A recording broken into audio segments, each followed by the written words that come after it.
pessoal, espero que todos vocês estejam muito bem. Eu sou a Misayoshi, sejam muito bem-vindos. Eu moro aqui no Japão há mais de 6 anos, trago vários casos japoneses para o canal, mas não é só de casos japoneses que esse canal é feito, né? Aliás, monstruosidade não tem nacionalidade, tem crime por toda parte do mundo e vocês precisam sempre estar atentos a isso. O nosso caso de hoje se passa na Austrália e eu vou contar para vocês a história da Kathleen. Kathleen Mega nasceu na Austrália em 14 de junho de 1967. A vida da Kathleen não foi nada fácil. Em 8 de janeiro de 1969, o pai biológico da Kathleen, que se chamava Thomas John, ele tirou a vida da mãe da Kathleen. Ele usou uma faca 24 vezes. A Kathleen, na época, tinha 18 meses. E o John, ele fez isso na frente de muitas pessoas. Então, no dia seguinte, o John já foi preso pelo crime e ele cumpriu ali na Austrália 15 anos de prisão e depois disso ele foi deportado para a Inglaterra porque ele era um cidadão inglês. A Kathleen, então, ela foi colocada sob a custódia do Estado e ela passou a viver em um orfanato. Em uma determinada época da vida da Kathleen, ela viveu com uma família adotiva que não deu certo. A família adotiva então devolveu ela para o orfanato. A Kathleen então ela deixou o orfanato em 1982, quando ela tinha 15 anos. Com uma educação muito limitada, ela trabalhou em vários empregos que ela era muito mal remunerada. Quando ela completou 20 anos, então ela se casou. O marido dela é o Craig Forbig e ele era um metalúrgico que na época tinha 25 anos. Os dois foram morar em Newcastle, ali que fica ao norte de Sydney, e o primeiro filho do casal nasceu 2 anos após o casamento, em 1º de fevereiro de 1989, e se chamava Caleb Gibson. Em uma certa manhã, a Kathleen ela estava alimentando o Caleb quando ela notou que ele estava com uma certa dificuldade de respirar. Então ela resolveu levar ele para o hospital, onde o médico diagnosticou ele como tendo uma laringe preguiçosa. No dia 20 de fevereiro, a Kathleen colocou o Caleb para dormir em um quarto ao lado do quarto que ela dividia com o marido dela. Ela escutou ele fazendo alguns barulhinhos à noite, foi verificar, mas não era nada, segundo ela. O Caleb foi encontrado sem vida pela Kathleen pela manhã. Ele tinha apenas 19 dias de vida e os médicos atribuíram a causa da morte como a síndrome da morte súbita infantil, ou a morte do berço. Patrick Allen Forgive foi o segundo filho do casal. Ele nasceu em 3 de junho de 1990. Como tinha sido muito traumático a perda do primeiro filho, o Craig resolveu ficar em casa por 3 meses para ajudar a Kathleen a cuidar do Patrick. E ali no dia 18 de outubro, ele acordou com os gritos da Kathleen. Quando ele chegou no quarto do Patrick, a Kathleen estava em pé, ao lado do berço do filho, falando que o nosso filho não está respirando, o nosso filho não está respirando. O Craig então pegou o filho nos braços, tentou fazer a massagem cardíaca e ao mesmo tempo ele ligava para uma ambulância. Quando a ambulância chegou, eles levaram o Patrick para o hospital rapidamente. Chegando lá, os médicos fizeram diversos exames, diagnosticaram o Patrick com epilepsia e cegueira. Mas esses 2 diagnósticos não influenciavam no fato do Patrick ter tido uma parada respiratória. Então os médicos não entenderam o que aconteceu. Os médicos deixaram o Patrick ali internado durante um tempo e depois deram alta para que ele voltasse para casa. Passou alguns meses e no dia 18 de fevereiro de 91, Craig estava trabalhando quando ele recebeu uma ligação da Kathleen.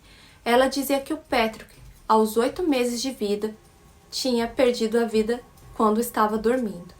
No telefone, a Kathleen dizia: aconteceu de novo, nosso filho morreu enquanto dormia. Patrick ele foi examinado pelos médicos, mas ninguém conseguia entender por que ele tinha perdido a vida. Então, o diagnóstico foi dado como morte súbita infantil.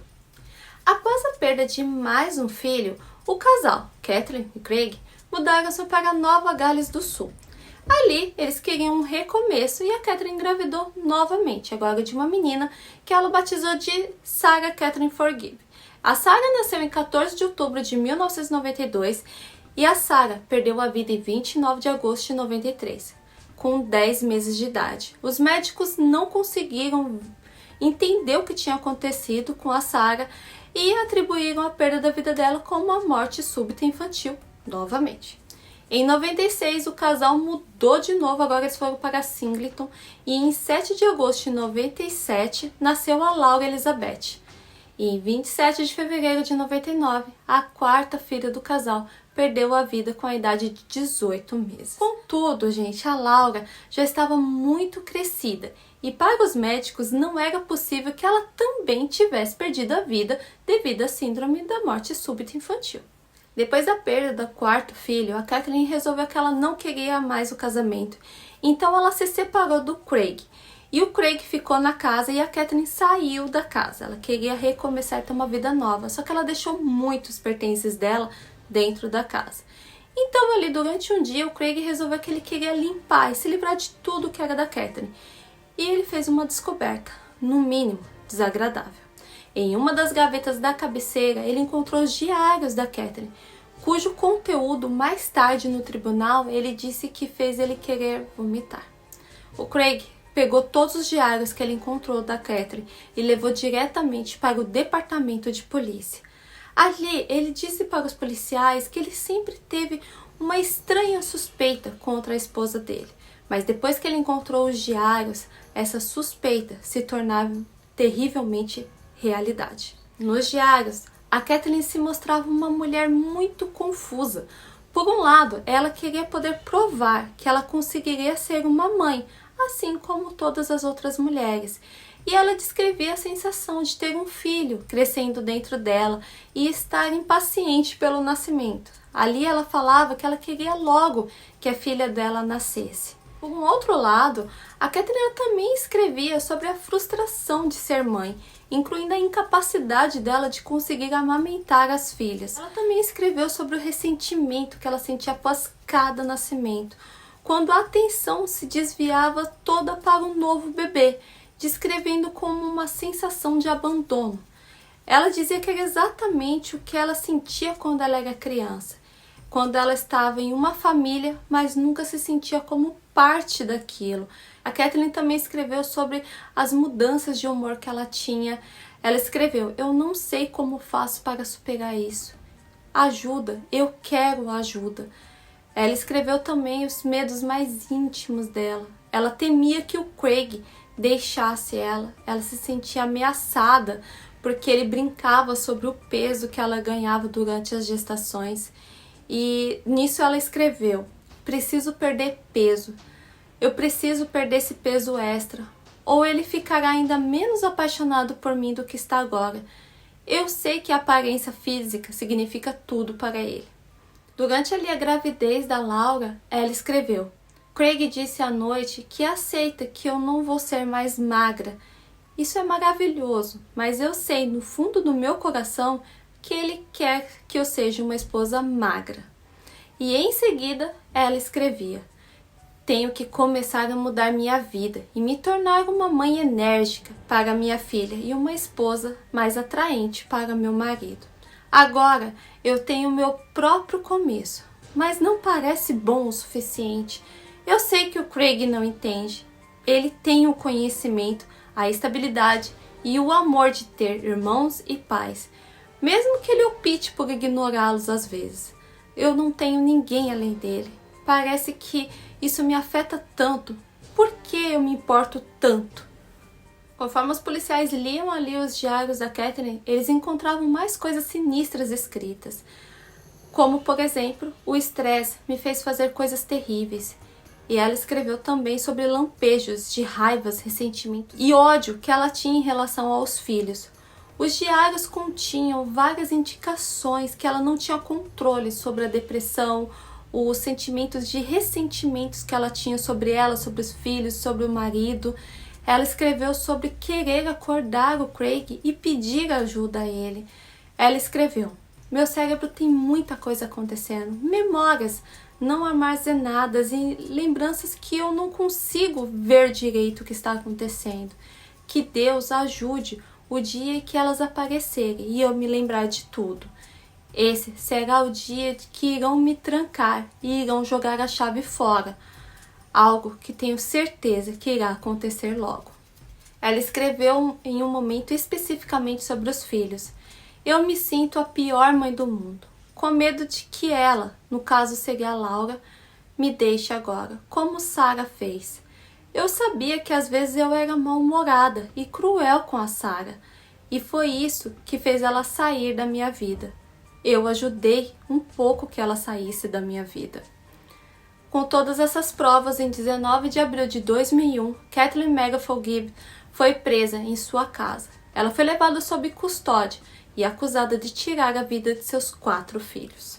O julgamento da Kathleen durou 7 semanas e a promotoria alegou que a Kathleen tirou a vida de seus 4 filhos, sufocando eles enquanto eles dormiam no berço, durante períodos de frustrações que ela tinha. O caso dela baseava-se na improbabilidade, gente, de 4 crianças perderem a vida de causas naturais.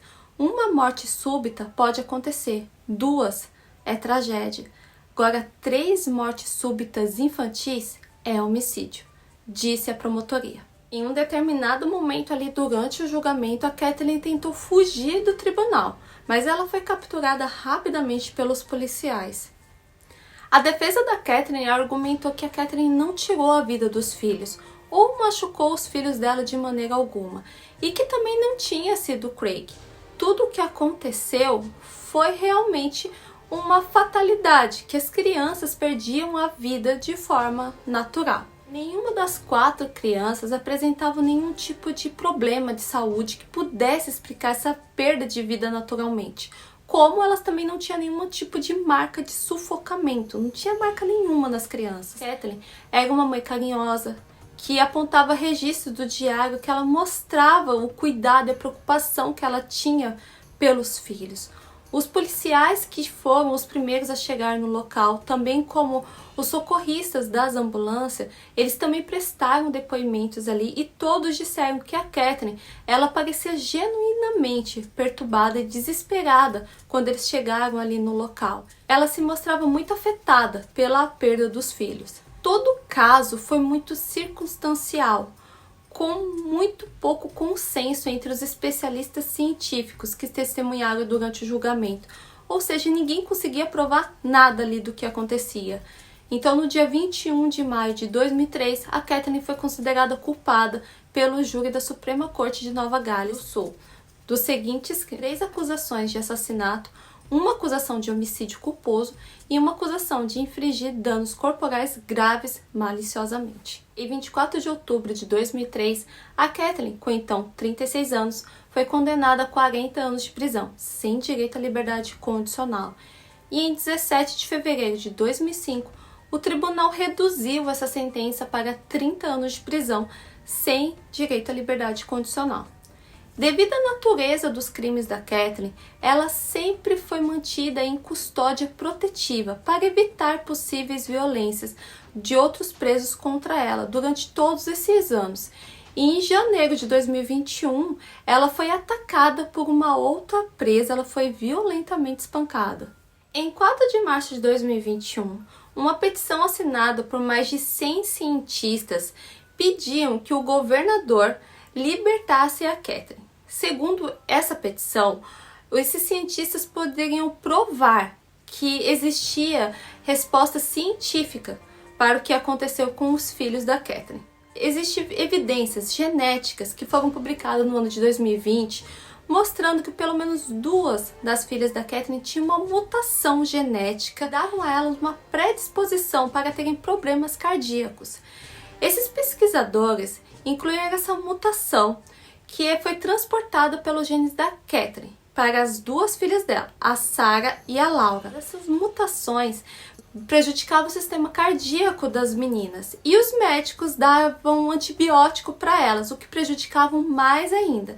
E foi isso que tirou a vida das 2 meninas. Já o Caleb e o Patrick, eles tinham um outro tipo de mutação que veio pelos genes do Craig. E essa mutação era ligada à epilepsia letal e foi por isso que os meninos perderam a vida.